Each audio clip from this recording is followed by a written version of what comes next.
Hello everyone, welcome you all. कैसे हैं आप सभी लोग?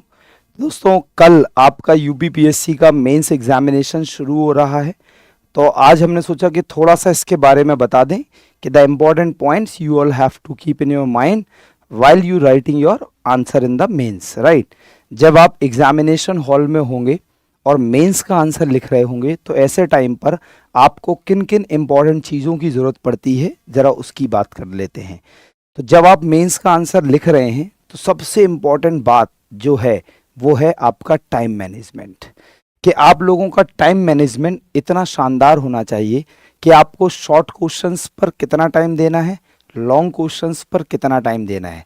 यदि कोई क्वेश्चन आपके टाइम फ्रेम से आगे निकल रहा है तो उसे कितने जल्दी कंक्लूड करना है, राइट। अगर मान लो कोई क्वेश्चन ऐसा है जिसमें आप लोग बहुत कम टाइम बच रहा है तो आप वहाँ पर फ्लो चार्ट, वहाँ पे आप फ्लो चार्ट का यूज़ कर लीजिए, वहाँ पे आप कुछ इम्पॉर्टेंट पॉइंट्स का यूज़ कर लीजिए, कुछ इम्पॉर्टेंट पॉइंट्स लिख दीजिए। क्योंकि अगर आपके पास किसी क्वेश्चन में बहुत कम टाइम बचा है तो आप कुछ इम्पॉर्टेंट पॉइंट्स लिख के फ्लो चार्ट बनाकर उसे कंक्लूड कर सकते हैं, सो दैट आप बिल्कुल परफेक्ट टाइम पर। क्योंकि अगर आपके मेंस में 2 या 1 या 3 क्वेश्चन छूट गए तो स्कोर करने में बहुत समस्या आएगी। इसलिए time management is a very important element at the time when you are writing the answer. तो दोस्तों, टाइम मैनेजमेंट आपका बहुत परफेक्ट होना चाहिए, आप इस पे काम करिएगा और ध्यान दीजिएगा। Second point is clarity. Clarity बोले तो कि आपका जो आंसर है वो एकदम क्लियर होना चाहिए as per the demand of the question, जो आपके सवाल की डिमांड है। जैसे मान लो एक सवाल आया, what do you mean by precision farming. मान लो एक सवाल आता है, मैं अभी अभी बनाता हूँ, एक क्वेश्चन आया कि आप परिशुद्ध कृषि से क्या समझते हैं, what do you mean by like precision farming. तो आप प्रिसीजन फार्मिंग से क्या समझते हैं, राइट। एक पार्ट ये है। दूसरा पार्ट इसमें दिया गया कि आपको इसकी मीनिंग पूछ रहा है। दूसरा सवाल दिया गया, what is the current status of precision farming in India. Bharat में परिशुद्ध कृषि का वर्तमान स्थिति क्या है। मान लो आपसे पूछा कि वर्तमान स्थिति क्या है, what is the current status of precision farming in India. तो you have to use the data, you have to use the government reports, you have to use the different indices, अलग अलग जो सूचकांक हैं। तो आप एक इसमें वर्तमान स्थिति के लिए आप क्या करेंगे, क्लैरिटी अपने आंसर में क्लैरिटी कैसे लाएंगे। तो इसके लिए आप वर्तमान स्थिति के लिए सरकार की रिपोर्ट का यूज़ कर सकते हैं, ministry of agriculture and farmers welfare, जो ministry of agriculture and welfare जो मंत्रालय है हमारा, कृषि मंत्रालय, इसकी रिपोर्ट का यूज़ कर सकते हैं, सूचकांक का यूज़ कर सकते हैं। मान लो एक सवाल और आए, what are the benefits of like, इसके लाभ क्या है, what are the benefits of adopting the precision farming. तो प्रिसीजन फार्मिंग के क्या लाभ हैं। तो दोस्तों, आपको अपने क्वेश्चन को 3 पार्ट्स में डिवाइड करना है। हर क्वेश्चन का आपको एक अच्छा स्ट्रक्चर बनाना है, कॉन्सेप्ट क्लैरिटी। जब आप बेनिफिट्स लिख रहे हैं तो आप बेनिफिट्स की बात करेंगे। तो देखो, क्लैरिटी बहुत ज़रूरी है। क्लैरिटी के साथ साथ मैं कहूँगा कि क्लैरिटी में the question must be properly structurise. आपका क्वेश्चन का जो स्ट्रक्चर है वो 100% एक्यूरेट होना चाहिए। Means you have to like cover each and every aspects, address all aspects of the question, कि आपको क्वेश्चन के हर एस्पेक्ट्स पर बात करनी है।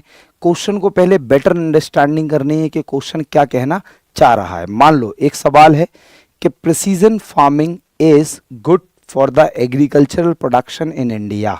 मान लो ये कि with the help of precision farming we can increase the agricultural productivity. देखो, पहले सवाल में कहा कि परिशुद्ध कृषि कृषि के विकास में कैसे सहायता, कृषि के उत्पादन में कैसे सहायता करता है। तो आपको प्रोडक्शन रिलेटेड फैक्टर्स की बात करनी है। अगर पूछा जाए कि प्रिसीजन फार्मिंग से कृषि में उत्पादकता, प्रोडक्टिविटी कैसे बढ़ा सकते हैं, तो आपको प्रोडक्टिविटी से रिलेटेड फैक्टर्स की बात करनी है। So this is called the structure. जैसे आप स्ट्रक्चर में क्या करेंगे, सबसे पहले अपने क्वेश्चन का एक प्रॉपर इंट्रोडक्शन लिखेंगे। सो द प्रॉपर इंट्रोडक्शन, और स्पेशली जब आप लॉन्ग क्वेश्चन लिख रहे हैं तो उसमें तो ये फॉर्मेट यूज करना ही है कि आप प्रॉपर इंट्रोडक्शन, परिचय दीजिए अपने क्वेश्चन में आंसर का. Then the body of the content. In the body of the content, what you have to write down? You have to write down all the facts, all the like aspects. जैसे इस question के introduction में आप बताएंगे precision farming क्या है, कि taking the right action at the right time, सटीक तरीके से इनपुट्स का यूज़ करना, कैसे हम बेहतर इनपुट क्वालिटी को और अच्छी तरह कर सकते हैं. तो आप इंट्रोडक्शन लिखेंगे. In the body of the content आपके आंसर में you have to write the current status, then in the next the benefits, and at last you have to have a proper conclusion. आपका एक बढ़िया conclusion हो, आपका एक बढ़िया निष्कर्ष हो. तो आप अपने निष्कर्ष पर बहुत अच्छी तरह काम करेंगे. तो आपका इंट्रोडक्शन भी हो, बॉडी ऑफ द कंटेंट हो, एक कंक्लूजन हो, जिससे आपके आंसर में क्लैरिटी आएगी, आंसर का एक प्रॉपर स्ट्रक्चर होगा. लॉन्ग क्वेश्चन में इसको जरूर याद रखना है. Apart of that the precision means here कि अपने आंसर में आपको वही लिखना है जो पूछा जाए, वो बिल्कुल नहीं लिखना है. मोस्ट ऑफ द एस्पिरेंट्स क्या करते हैं, अपने आंसर में वो लिखते हैं जो उन्हें आता है, राइट. जो आपको आता है वो तो ठीक है, जो पूछा जा रहा है you have to write down that. तो प्रिसीजन मतलब आपका आंसर एकदम सटीक हो, आपका आंसर एकदम प्रिसाइज हो, और आपका आंसर एकदम स्पष्ट हो as per the needs and wants of the question. कि क्वेश्चन में जो आवश्यकता है, क्वेश्चन में जो पूछा जा रहा है, आप सिर्फ वही लिखेंगे. स्ट्रक्चर मैंने बता दिया, ध्यान रखना है इंट्रोडक्शन का, बॉडी का, कंक्लूजन का, specifically in the long answer question. Apart of that word limit. Sometimes क्या होता है कि हमारे पास हम वर्ड लिमिट या तो बहुत कम कर देते हैं या बहुत ज़्यादा करते हैं. हाँ, 10-15% तक word limit up and down आप कर सकते हैं, लेकिन अगर बहुत कम वर्ड लिमिट लिखेंगे तो आपको नेगेटिव आंसर मार्क्स मिलेंगे. अगर आप बहुत ज़्यादा लिख देंगे तो आप कहीं ना कहीं दूसरे क्वेश्चन के आंसर का स्पेस आप उस क्वेश्चन में ले लेंगे. तो वर्ड लिमिट पर आपको बहुत ध्यान में रखना है. Word limit is very important factor. इसके बाद ये मैंने बता ही दिया कि आपको क्वेश्चन के हर एक पहलुओं को टच करना है. और एक अच्छा आंसर क्या होता है, मैं तो ये कहूँगा, जैसे क्वेश्चन दिया गया है जिस सीरीज में, पहले क्वेश्चन के बारे में, जैसे अगर क्वेश्चन में लिखा है एडवांटेज देन द चैलेंजेस, तो आपको पहले एडवांटेज लिखो फिर चैलेंजेस लिखो. फिर कहा गया किसी क्वेश्चन में कि इसके चैलेंजेस क्या हैं और गवर्नमेंट ने क्या क्या करना चाहिए, और साथ में इस चैलेंजेस को दूर करने के लिए सरकार ने क्या क्या किया है. तो आपको क्या करना चाहिए, एक ऐसा लाइन ऑफ आंसर लिखना है कि जिसमें आप पहले जैसे क्वेश्चन में दिया है आप उसी फॉर्मेट को यूज करो. देखो आपका स्कोर बहुत अच्छा होगा. समटाइम्स स्टूडेंट क्या करते हैं कि they are asking the challenges और प्रॉब्लम कैसे एड्रेस की जाए और सरकार ने क्या किया, तो वो कभी सरकार का काम पहले लिख देते हैं या कभी एड्रेसिंग. तो आपको क्या करना है, सीक्वेंस को फॉलो करना है, तो आपके सारे एस्पेक्ट्स पूरे हो जाएंगे. और अगर हम स्पेसिफिकली इकोनॉमी में बात करें या करंट के क्वेश्चंस की बात करें या कहीं भी, जहां भी आपको मौका मिलता है किसी भी सेक्शन में, आप उसके फैक्ट्स और करंट डेटा को जरूर यूज करें. अगर आप अपने आंसर में फैक्ट्स एंड डेटा के साथ आंसर लिख रहे हैं तो डेफिनेटली आपका आंसर एक स्ट्रॉन्ग आंसर होगा और आपको अच्छे मार्क्स मिलेंगे.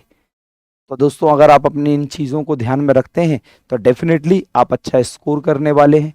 और इस साल हमने केजीएस ने दोस्तों अपने यूपीपीएससी के बैचेस में हमारे सभी शिक्षकों ने बहुत मेहनत करी है आप लोगों के साथ, और उम्मीद करते हैं आपने भी हमारे साथ मेहनत की है और हम दोनों लोगों का रिजल्ट ज़रूर आएगा, सकारात्मक होगा. पॉजिटिविटी के साथ एग्ज़ाम में जाएं. सारा का सारा सिलेबस, सारे के सारे इंपॉर्टेंट टॉपिक्स को एक बार ज़रूर करके जाएं और प्रीवियस ईयर क्वेश्चंस को एक बार नज़र डाल लें, सो दैट आपको ये पता चल जाए कि paper 1, paper 2, paper 3, paper 4 GS में कि किस टाइप के क्वेश्चंस कमीशन पूछा है, और उसी तरीके से अपने क्वेश्चन को स्ट्रक्चराइज करें. और इसके अलावा कोशिश ज़रूर करें कि जब आप एग्ज़ाम में जा रहे हैं तो आपका सिलेबस एटलीस्ट 10 टाइम्स आपने उसको कवर किया हो, चाहे आपने शॉर्ट नोट्स बनाकर, चाहे मल्टीपल रिविजन्स के माध्यम से, चाहे क्वेश्चंस के माध्यम से. इतना अगर आपने काम कर लिया और आंसर राइटिंग करते समय इन बातों को ध्यान में रखा तो आप एग्जामिनर का दिल जीत सकते हैं. और कोशिश यही करनी है कि आपको इतना अच्छा आंसर लिखना है कि एग्जामिनर जब 1000 बच्चों की कॉपियां पढ़ रहा हो और फिर आपकी कॉपी को पढ़े तो उसमें उसे कुछ डिफरेंट मिले. और चीज़ों को थोड़ा हाई स्टैंडर्ड रखिएगा. जैसे आपसे कहा जाए कि लाइक गरीबी का या बेरोजगारी का कारण क्या है, तो हर बच्चा कहेगा गरीबी। दोस्तों ये तो बहुत कॉमन क्वेश्चन हो गया। अगर आप कहेंगे संसाधनों का बेहतर उपयोग ना करना, अगर आप कहेंगे आय असमानता, अगर आप कहेंगे क्षेत्रीय असंतुलन, अगर आप कहेंगे कि देश में कृषि का ज्यादा प्रभुत्व है, तो ऐसे स्टैंडर्ड लाइक आपको पॉइंट्स मेंटेन करने हैं अपने एग्जाम में। तो एक होता है नॉर्मल पॉइंट्स, एवरेज पॉइंट्स, एक होता है स्टैंडर्ड पॉइंट्स। तो आप हर क्वेश्चन में कोशिश करिएगा स्टैंडर्ड पॉइंट्स लिखें। जब आप, मैंने कहा, योजना पढ़ते हैं, कुरुक्षेत्र पढ़ते हैं, तो उसमें कितने स्टैंडर्ड पॉइंट्स दिए जाते हैं, तो आप इन सब चीज़ों का ध्यान में रखिएगा और डेफिनेटली आपका अच्छा स्कोर होगा, आप लोग ज़रूर सेलेक्ट होंगे। And finally all the very best for your examination. आप अच्छे से एग्जामिनेशन करिएगा, बढ़िया से पेपर हो जाएगा आपका। एंड देन फाइनली इंटरव्यू के लिए the KGS is having a very best and the most talented people in the KGS interview board। तो आप लोगों का दोस्तों मेंस के बाद हमारे इंटरव्यू के सेशंस में स्वागत होगा। तो इन्हीं शब्दों के साथ इस सेशन को खत्म करते हैं। All the very best, God bless you all, जय हिंद।